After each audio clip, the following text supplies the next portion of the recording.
If you're subscribed to extra channels like HBO Stars or Paramount Plus through Amazon Prime Video, and you're no longer using them or just want to cut back on spending, canceling is simple and only takes a minute. Here's how to unsubscribe from Prime Video channels so you don't get charged on your next billing cycle. First is log into your Amazon Prime. Next is go to Account and List and find the membership and subscription and click it.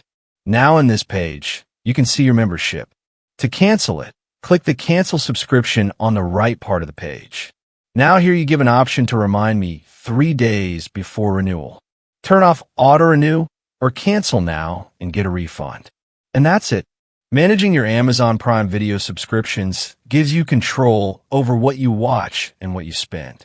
Now that you've canceled the channels you no longer need, enjoy a cleaner, cheaper streaming experience.